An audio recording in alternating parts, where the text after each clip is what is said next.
Hello दोस्तों, स्वागत है आपका घर बैठे खिलाड़ी के इस एपिसोड में। आज हम बात करेंगे फिर से भारत और इंग्लैंड के बीच खेले जाने वाले दूसरे टेस्ट मैच का, जो परसों से विशाखापट्टनम में खेला जाएगा। आज प्रेस कॉन्फ्रेंस हुई और भारत के जो बैटिंग कोच हैं विक्रम राठौर वो आए थे अपने प्रेस कॉन्फ्रेंस में। तो उनसे वही सवाल पूछा गया जो सबसे ज़्यादा ज़रूरी है इस सीरीज़ में, कि पिच के किस तरीके की मिलेगी। तो उन्होंने बोला कि वो भारत में इतने साल से वो क्रिकेट खेल भी रहे हैं, उन्होंने देखा भी है, मैनेजमेंट का ही पार्ट रहे हैं। उन्हें मालूम है कि जो ट्रैक्स होते हैं वो मोस्टली स्पिन ही होते हैं।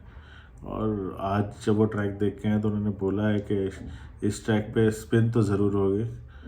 अब ये कोई नई बात तो नहीं थी कि स्पिन ज़रूर होगी, और मैं जानना चाहते थे कि कब से स्पिन होगी।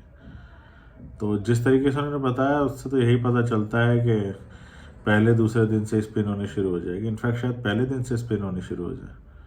और जैसे कि ब्रैंडन मैकुलम ने भी कल बोला था कि अगर स्पिनिंग ट्रैक होगा तो इंग्लैंड जो है अपने 4 बॉलर के साथ जाएगा, क्योंकि उनके जो अब्दुल राशिद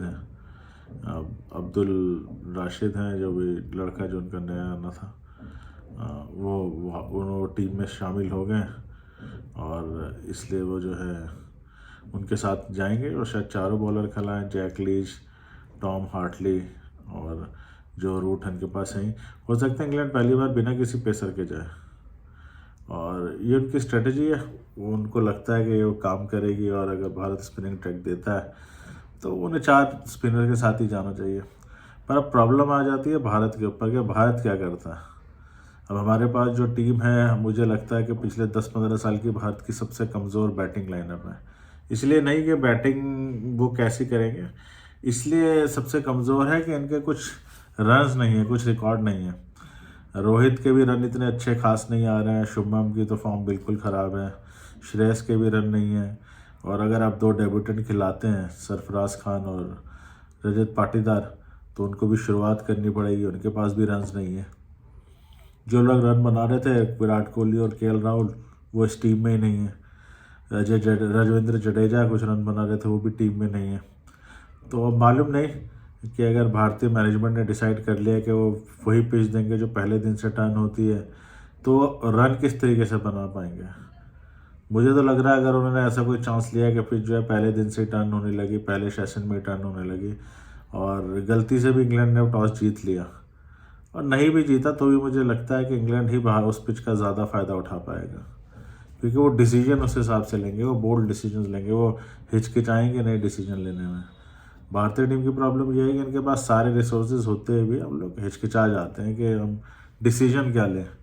हम वो डिसीजन नहीं ले पाते और दूसरी टीम उसका फ़ायदा उठा लेती है। जैसे हम लोग डिस्कस कर रहे थे, और भी मैंने सुना काफ़ी लोग यही डिस्कस कर रहे हैं, कुछ जर्नलिस्ट भी, कि भारत को जो है बैटिंग अपनी मजबूत करके चलना चाहिए।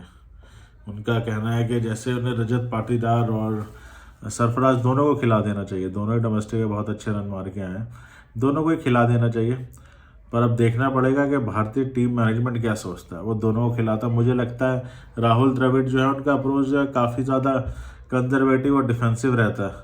मुझे नहीं लगता कि वो 3 आउट टू आउट बॉलर्स खिलाएंगे, जैसे अश्विन, अक्षर और कुलदीप यादव। मुझे लगता है वो कुलदीप की जगह शायद जो है अपने वाशिंगटन सुंदर के साथ जाएंगे, क्योंकि वो थोड़ी सी बैटिंग भी कर लेते हैं। On the other hand England ऐसा नहीं सोचता। अगर उन्होंने सोच लिया कि वो 4 आउट टू आउट स्पिनर खिलाएंगे तो वो चारों स्पिनर ही खिला दें, ओके, पेसर नहीं खिलाएंगे। पर यही हार और जीत में फ़र्क हो जाता है कि हम लोग किस तरीके के डिसीजन ले पाते हैं ऐसी सिचुएशन में। जो टीम बोल्ड डिसीजन लेती है वो अच्छा कर जाती है, जो डिफेंसिव माइंडसेट रखते हैं वो इतना अच्छा नहीं कर पाते। अब मौका मिलेगा, मुझे तो नहीं लगता कि सरफराज टीम में खेलेंगे, खेलने चाहिए। मुझे तो यही लगता है कि सरफराज शायद टीम में ना हो और उनकी जगह वाशिंगटन सुंदर ही खेलें, और भारत 2 पेसर्स के साथ जाए, वाशिंगटन सुंदर, आर अश्विन, अक्षर पटेल, मोहम्मद सिराज और जसप्रीत बुमराह। 5 ये हो गया, छठा आपका जो है वो कीपर हो गया, और 5 बल्लेबाज, रोहित, यशस्वी, शुभमन, श्रेयस अय्यर और रजत पाटीदार। तो अब आप देख लीजिए, इनमें से चारों पांचों में से भी किसी के कोई खास रन नहीं है। अगर पिच भी इन्होंने ऐसी घट्टा पिच दे दी तो समझ में नहीं आता कि उसमें बैटिंग कौन करेगा। रोहित शर्मा की जहाँ तक बात है, हम पहले ही बात कर चुके हैं, वो अपना प्राइम अब पास्ट कर चुके हैं, उनका प्राइम फॉर्म जो था वो निकल चुका है, वो बैक ऑफ हिज करियर है।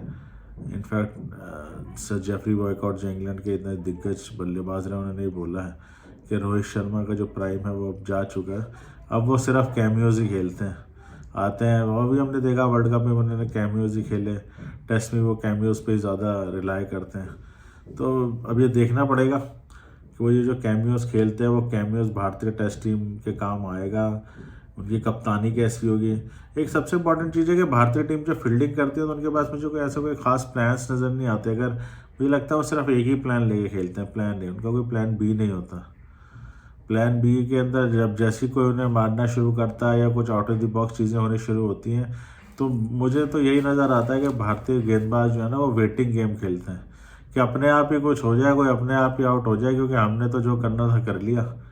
ना वो इतने कोई फील्डिंग चेंजेस करते हैं, ना वो कोई लाइन ऑफ लेंथ वगैरह चेंज करते हैं, वो एक ही तरीके से बॉलिंग करते रहते हैं, एक ही तरीके की फील्डिंग सेटअप करके। और यही वजह है कि हमें कुछ नया देखने को नहीं मिलता। दूसरी ओर जब इंग्लैंड की बारी आती है, इंग्लैंड के कप्तान है, अब देखें उनकी फील्डिंग सेट भी वो डिफरेंट तरीके से फील्डिंग्स लगाते हैं, पूरी अनऑर्थोडॉक्स लगाते हैं। आपने कभी वहाँ पे प्लेयर्स देखे भी नहीं होंगे जहाँ पे वो फील्डिंग के लिए लगा देते हैं, या वो जिस तरीके से बॉलिंग चेंजेस करते हैं। तो रोहित शर्मा यहाँ भी मुझे लगता है थोड़ा सा लैग करते हैं कि उनका ना कप्तानी का तरीका जब तक तो बढ़िया चल रहा है तो वो चढ़ के खेलते हैं, अगर चीज़ें भारत के हक में जा रही है तो इतना कर देंगे कि दूसरी टीम 100 रन भी ना बना पाए, पर जैसी ही पिटाई होनी शुरू होती है रोहित शर्मा स्टक हो जाते हैं, वो कोई वैसा डिसीजन नहीं ले पाते। तो ये भी एक बहुत बड़ा फैक्टर है कि भारत को पहले टेस्ट में इस तरह हारना पड़ा, क्योंकि जब ओली पॉप ने मारना शुरू किया तो उनके पास कोई जवाब ही नहीं था कि क्या किया जाए, गेंद बदल के देख लें या मतलब किसी दूसरे एंड से डाल लें, है ना, या कुछ और बॉलिंग करें, पर कुछ चेंजेस हमने किए ही नहीं। इस वजह से उसने 196 रन बना डाले। खैर अभी 2 दिन बाकी हैं, 2 दिन, आज का दिन और कल का दिन। कल भी थोड़ा सा आज जो पिच दिखाई गई है उससे तो देख के यही लग रहा है कि भाई ये पहले सेशन से टर्न होना शुरू हो जाएगी, पर देखते हैं। कल का भी दिन है, जनरली जो है पिच पे से डेली कुछ ना कुछ घास काटी जाती है, पर इस पिच पे तो बिल्कुल कोई घास थी ही नहीं, तो मुझे नहीं लगता कि डेली इस पे से कुछ घास कटेगी। जब है ही नहीं तो घास कटेगी कहाँ से। तो यही है कि अब देखते हैं कि भारत किस तरीके से इसके ऊपर बैटिंग कर पाता है। टॉस भारत जीत ही नहीं रहा है, रोहित शर्मा कभी टॉस जीत ही नहीं पाते, पता नहीं पिछले 10 टेस्ट मैचों में टॉस भी हार गए। तो अगर टॉस जीत के भारत की पहले बल्लेबाजी आती है तो भी मुझे नहीं लगता वो भारत के लिए सही है, क्योंकि मुझे लगता है कि इंग्लैंड का बेहतरीन चांस वही है जब वो चेस करें, और पहला टेस्ट तो उन्होंने बैटिंग करके भी जीत लिया, तो चेजिंग तो उनकी स्ट्रेंथ है ही। और दूसरी चीज़, अब मैच परसों शुरू होगा, कल शाम तक रोहित शर्मा कॉन्फ्रेंस करने आएंगे, कल शाम तक इंग्लैंड अपनी टीम भी अनाउंस कर देगा, तो देखना पड़ेगा कि वो किन खिलाड़ियों को मौका देता है और भारत उस हिसाब से अपनी टीम उतारता है या पहले डिसाइड कर चुके हैं उन्हें क्या करना है। तो ये सब कल पता चलेगा। तो कल देखते हैं प्रेस कॉन्फ्रेंस के बाद क्या पता चलता है। तब तक आप लोग अपना ख्याल रखिए, स्वस्थ रहिए, व्यस्त रहिए, मस्त रहिए, और इस चैनल को सब्सक्राइब कीजिए 000। यहाँ पर हम घर बैठे खिलाड़ी जो प्रोग्राम है इस चैनल का, उस पर हम स्पोर्ट्स की बातें करते हैं। अभी जैसे मैंने बोला है क्रिकेट का टाइम है तो हम क्रिकेट पर ज़्यादा बात कर रहे हैं, और हम बाकी स्पोर्ट्स पे भी चर्चा करेंगे। तो प्लीज़ सब्सक्राइब द चैनल, जितना आप इसे सब्सक्राइब करेंगे, लाइक करेंगे, उतना ही ये यूट्यूब इसको प्रमोट करेगा और भी लोग इससे जुड़ पाएंगे। और अपने कमेंट्स में बताइए आपको क्या लगता है, आपकी क्या राय है।